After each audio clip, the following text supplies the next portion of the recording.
Teaching my students with the flipped classroom model has offered me such great flexibility in ways that I never imagined.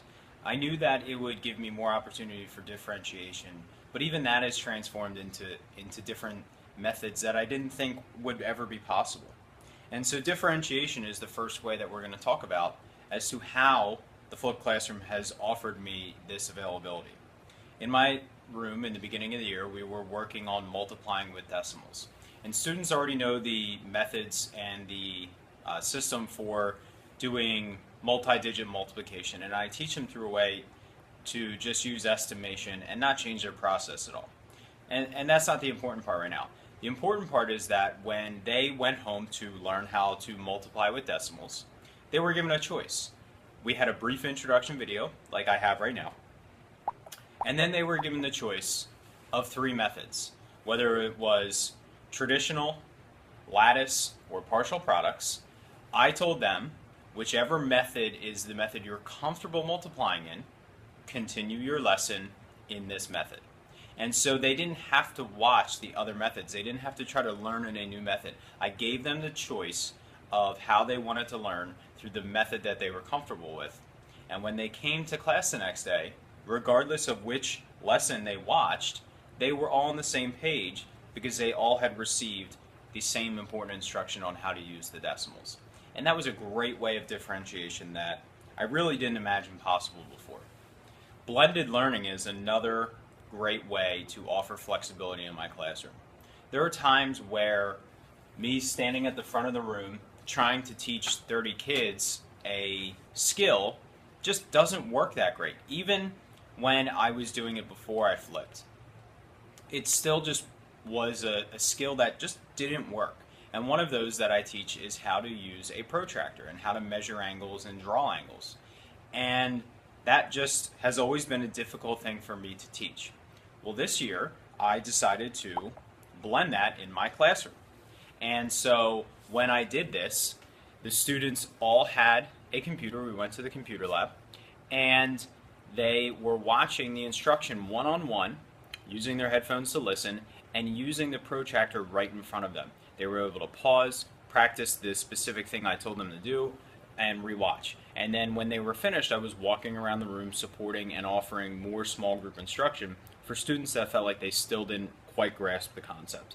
And it just really worked out as a powerful lesson, and I never had so many students successfully using that simple tool so quickly.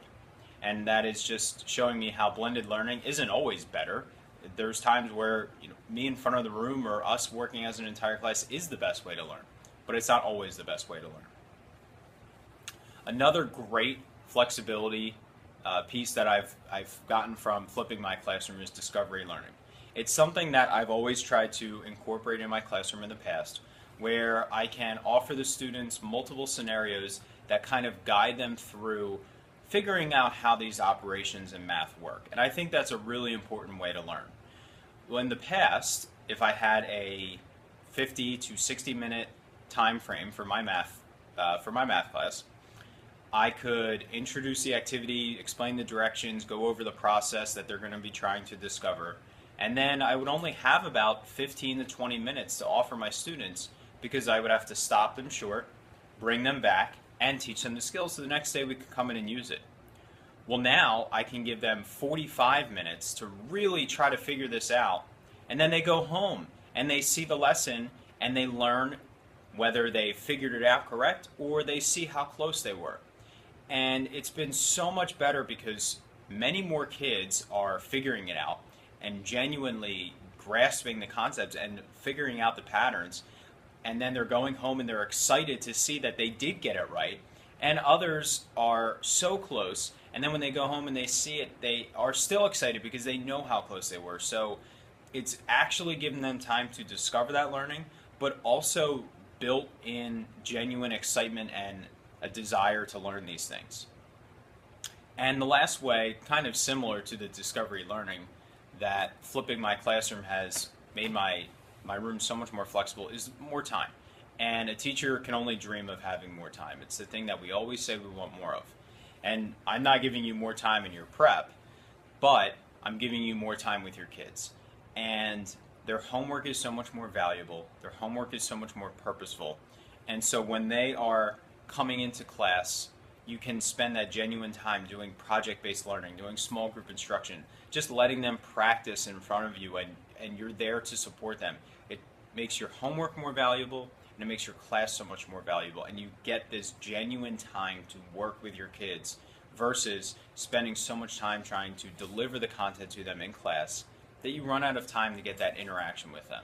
And that's really going to be where you're forming those great relationships with them, and you're forming this bond of learning and working together on these new things. So that's just an idea of how a flipped classroom is going beyond this idea of just delivering content at home, and how it really can change your classroom, and how it offers us as teachers so much more flexibility in places that we want it but we never knew how to find it. And that's one of my favorite parts about having a flipped classroom.